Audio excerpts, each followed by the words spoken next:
জামাত NCP জোটের প্রয়োজনীয়তা কি ফুরিয়ে গেছে? দর্শক, নানান মহল থেকে অলরেডি জোট ছাড়ার ইঙ্গিত, স্পষ্ট ঘোষণা আসে এবং নতুন সমীকরণে আভাস আমরা পাচ্ছি এবং পুরো রাজনীতিতে এটা এক প্রকার তোলপাড় সৃষ্টি করেছে এবং ব্যাপক আলোচনার জন্ম দিয়েছে। দর্শক, বেশ কয়েকদিন যাবত বিশেষ করে ঢাকা দক্ষিণ সিটি কর্পোরেশন নির্বাচনকে ঘিরে জামাত এবং এনসিপির একাংশের মধ্যে তুমুল উত্তেজনা চলছে। সাদিক কায়েমকে জামাত প্রার্থী ঘোষণা করেছে অনানুষ্ঠানিকভাবে। তাতে এনসিপির একাংশ চরম বিরক্ত এবং সবচেয়ে বড় বিষয় যে এনসিপিকে ডিপ স্টেট যেভাবে চালাচ্ছে তাতে জামাতের সাথে তাদের আন্ডারস্ট্যান্ডিং থাকছে না এবং জামাতের চাইতে আগ বাড়িয়ে সরকার বিরোধিতা করাচ্ছে এবং আমিরে জামাতের উপরে নাহিদ ইসলামকে স্থান দেওয়ার চেষ্টা চলছে এবং গোয়েন্দা সংস্থার ইশারায় অনেক বিখ্যাত লোকজন এনসিপিতে জয়েন করছে। এনসিপি একটা কৃত্রিম হাইপে ভুগছে। এই কৃত্রিমতা দিয়ে রাজনীতিতে দীর্ঘমেয়াদে টিকে থাকা যায় না। এতে জামাতের শুভাকাঙ্ক্ষী যারা অনেকেই মনে করছে যে এনসিপির সাথে জোট কন্টিনিউ করা ঠিক না। আসলে কি উচিত না, প্রয়োজন কি ফুরিয়ে গেছে? এটাই আমার এই ভিডিওর আলোচনার বিষয়। দর্শক, এই বিষয়টা ব্যাপক আলোচনার জন্ম দিয়েছে ব্যারিস্টার শাহরিয়ার কবির। ব্যারিস্টার শাহরিয়ার কবির বাংলাদেশের একজন কিংবদন্তি হয়ে উঠেছেন, একজন সংবিধান বিশেষজ্ঞ, একজন টকশোর আলোচক। তার পরিচয় একজন অ্যাক্টিভিস্ট। তিনি জামাত ইসলামীর কোনো নেতা কিংবা কর্মী নন, তিনি জামাতের রোকন নন। যতদূর জানি জামাতের কোনো পোস্ট পজিশন তিনি হোল্ড করেন না। তিনি জামাতপন্থী একজন অ্যাক্টিভিস্ট, বুদ্ধিজীবী, বিশেষজ্ঞ, জামাতের একজন অবজারভার। তিনি জামাতকে পরামর্শ দেন, এমনকি জামাতের সমালোচনা করেন, অ্যাক্টিভিস্টের বৈশিষ্ট্য যেটা হওয়া উচিত। তবে হ্যাঁ, তিনি ওভারঅল জামাতের পক্ষে, নট অ্যানালিস্ট অর অবজারভার। অ্যাক্টিভিজমের মধ্যে অ্যানালাইসিস থাকে। যেমন আমি যেটা করি, আমি মূলত অ্যাক্টিভিজম করি। একটা নির্দিষ্ট লক্ষ্য উদ্দেশ্য আছে, জামাতের পক্ষে কাজ করা, সেটা করি। কিন্তু অ্যাট দি সেম টাইম আমি অ্যানালাইসিসও করি এবং অনেক ক্ষেত্রে জামাতের ক্রিটিকও করি। কিন্তু সামগ্রিক লক্ষ্য হচ্ছে জামাতকে ক্ষমতায় আনা, জামাতের যে পারপাসগুলো আমার কাছে সঠিক মনে হয় সেগুলো সার্ভ করা অথবা সেগুলো সফল করতে ভূমিকা পালন করা। শাহরিয়ার কবির এরকম। ওভারঅল তিনি জামাতের মঙ্গল চান, জামাত ক্ষমতা আসুক সেটা চান, জামাতের উন্নতি হোক সেটা চান। কিন্তু তিনি জামাতের কোনো নেতা কিংবা কর্মী নন। শাহরিয়ার কবির কিংবা আমরা একই ধাঁচের, যে জামাতের কোনো নির্দেশনা বা জামাতের আমিরে জামাত বা কেউ কিছু বললে ওটা শোনা না শোনা এটা আমাদের ব্যক্তিগত ব্যাপার। কারো আনুগত্যের ধার আমরা ধারি না এবং কখনো ধারার সম্ভাবনা নেই। শাহরিয়ার কবির সেম। শাহরিয়ার কবির একটা ফেসবুক পোস্ট দিয়েছেন। এই ফেসবুক পোস্টে এনসিপিতে ব্যাপক উত্তেজনা, এনসিপির লোকজন শেয়ার করছে, ওটা নিয়ে ট্রল করছে, জবাব দিচ্ছে এবং বাংলাদেশের গণমাধ্যমগুলো শাহরিয়ার কবিরের ফেসবুক পোস্ট শেয়ার করে রিপোর্ট করেছে। যেমন ইত্তেফাকের রিপোর্ট, এনসিপিকে বিদায় জানানোর সময় এসেছে শাহরিয়ার কবির, যদিও শাহরিয়ার কবির পোস্টটা দিয়েছেন ইংরেজিতে। এর মানে শাহরিয়ার কবিরের বক্তব্যের সার কথা এটা যে এনসিপির সাথে জোটের কোনো প্রয়োজনীয়তা নেই, ফুরিয়ে গেছে। অতএব এনসিপিকে এখন বিদায় জানানোর প্রয়োজন এসেছে। এটা জামাত ইসলামীকে বলেছেন যে জামাতের উচিত এনসিপিকে বিদায় জানানো।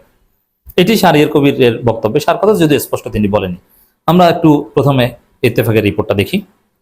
জাতীয় নাগরিক পার্টি এনসিপি নিয়ে সামাজিক যোগাযোগ মাধ্যমে মন্তব্য করেছেন সুপ্রিম কোর্টের সিনিয়র আইনজীবী ASM শাহরিয়ার কবির। তিনি বলেছেন এখন এনসিপিকে বিদায় জানানোর সময় এসেছে। রোববার 3 মে গভীর রাতে নিজের ভেরিফাইড ফেসবুক পেজে দেওয়া এক পোস্টে তিনি একথা বলেন। পোস্টে ইংরেজি তিনি লেখেন, it's time to say goodbye to NCP, all the best. Shahriar Kabir একজন জ্ঞানী মানুষ, মেধাবী মানুষ। তার এক লাইনের একটা বক্তব্য নিয়ে আমি 8 মিনিটের ভাব সম্প্রসারণ করব। তার বক্তব্য এতটাই তাৎপর্যপূর্ণ। হ্যাঁ, এটা কেন শাহরিয়ার কবির বলেছেন? এনসিপি দেশি বিদেশি ডিপ স্টেটের প্ররোচনায়, এমনকি বিএনপি ও এখানে এনসিপিকে নিয়ে খেলছে, এমনকি বিএনপি এনসিপিকে ক্ষমতা আনার চেষ্টা করছে।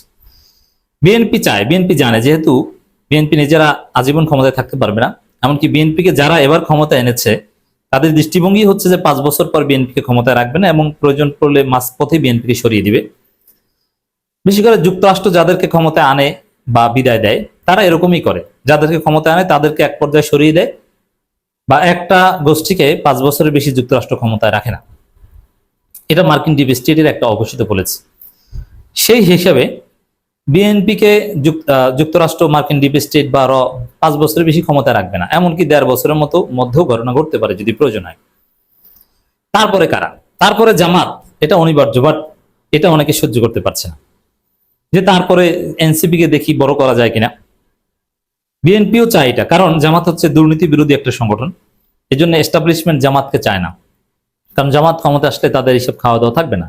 কিন্তু এনসিপি ক্ষমতা আসলে সবাই থাকবে, হয়তোবা নতুন কিছু হবে, সংবিধান সংস্কার হবে, জুলাই সনদ বাস্তবায়ন হবে, বাট দুর্নীতির যে বন্দোবস্ত এটা এনসিপি ক্ষমতা আসলে আগের মতোই থাকবে, এতে কোনো সন্দেহ নেই। এটা এনসিপির ছেলেরা যারা যখন ইউনূস আমলে কিছুটা ক্ষমতা পেয়েছে তখন তারা যে লাগামহীন দুর্নীতি করেছে আমরা তো দেখেছি। তো এই জায়গায় বিএনপি, ডিপ স্টেট, এমনকি নানান মিডিয়া, প্রথম আলো, ডেইলি স্টার, গং, তারা জামাতের চাইতে এনসিপি কে উপরে উঠাতে যাচ্ছে এবং এনসিপি এতে খুশিতে গদগদ হয়ে যাচ্ছে। হ্যাঁ, জামাতের চেয়ে আমাদের নাম ডাক্তার শফিকুর রহমানের উপরে থাকে এবং জামাত যে সরকার বিরোধিতা করে তার চাইতে কয়েক ধাপ অ্যাডভান্স আমরা সরকার বিরোধিতা করি এবং আমাদেরকে সংসদে জামাতের চাইতে বেশি সময় দেওয়া হয় এবং প্রধানমন্ত্রীর সময় আমরা কেড়ে নিই, স্পিকারের আলাদা বরাদ্দকৃত সময় আমি নেই। এনসিপি তো হিট এবং বিএনপির কাছে, মির্জা ফখরুলের কাছে নাহিদ ইসলাম সবচেয়ে প্রিয় তরুণ নেতা। তো এগুলোতে খুশিতে গদগদ হয়ে এনসিপি আকাশে উঠছে এবং জামাতের সাথে লিমিট ক্রস করা আচরণ করছে, জামাতকে তুচ্ছ তাচ্ছিল্য করছে এবং জামাতের চাইতে বড় সাজার চেষ্টা করছে। এটা এক প্রকার বেয়াদবি। হ্যাঁ, রাজনৈতিক প্রতিযোগিতা থাকবে, কিন্তু অসম প্রতিযোগিতা, অবাস্তব প্রতিযোগিতা, বাপের চাইতে বেশি বোঝা, এটা ঠিক না। মিনিমাম কার্টেজি এবং সভ্যতা ভব্যতা থাকা উচিত। এনসিপি এটা ক্রস করছে, মূলত ওই ডিপ স্টেটের ফাঁদে পড়ে, যেন তোমাদেরকে তো আমরা বড় বানিয়ে দিচ্ছি।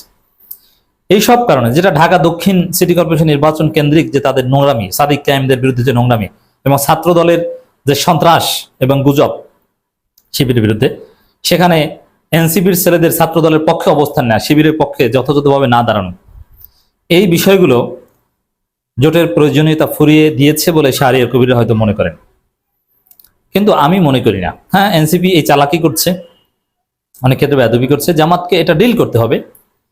কিন্তু জুলাই সনদ বাস্তবায়ন করা, বিএনপিকে সাইজ করার আগ পর্যন্ত এবং সংবিধান সংস্কার করার আগ পর্যন্ত এনসিপি জামাত জোট দরকার আছে। তবে স্থানীয় সরকার নির্বাচনে এনসিপি একা করুক, স্থানীয় সরকার নির্বাচনে জোটের প্রয়োজন নেই। কিন্তু জাতীয় রাজনীতিতে বিএনপির বিরুদ্ধে এনসিপি জামাতের মধ্যে ইনস্পাইট অফ হ্যাভিং হিউজ এখতলাফস জোট থাকা দরকার বলে মনে করি।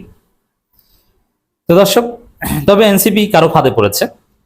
এনসিপি মনে করছে আমাদের দলে অনেক সেলিব্রিটি যোগ দিচ্ছে, সরকার আমাদেরকে সমীহ করছে, আমরা তো অনেক বড় কিছু হয়ে গেছি। না, আসলে এটা হচ্ছে বর্ণশাহী বানানোর একটা পদ্ধতি। যেমন জাতীয় পার্টিকে 30টা এমপি দিয়েছিল হাসিনা, 30 জন এমপি মানে বিরাট কিছু। এনসিপির মাত্র 6টা আর জাতীয় পার্টি ছিল 30টা। এর মানে এনসিপির চাইতে 5 গুণ বেশি ছিল, বড় ছিল জাতীয় পার্টি। কিন্তু এনসিপির যে রাজপথের শক্তি, তার 100 ভাগের 1 ভাগ শক্তি জাতীয় পার্টির তখনও ছিল না। এর মানে এমপি বানানো যায়, কিন্তু রাজপথের শক্তি এত সহজ নয়। রাজপথ এখন পর্যন্ত এনসিপি কিছুই না, শুধু হাসনাত সার্জিস এরকম 5-7 জন ভোকাল বাদ দিলে এনসিপি কোনো আন্দোলন করার মতো কোনো সক্ষমতাই রাখে না। অতএব এই খুশি না। তো জামাতের লোকজন যেভাবে কনসার্ন হচ্ছে, এনসিপি কে সংশোধন হওয়া উচিত এবং জামাতকেও শক্তভাবে ডিল করা উচিত বিষয়টা।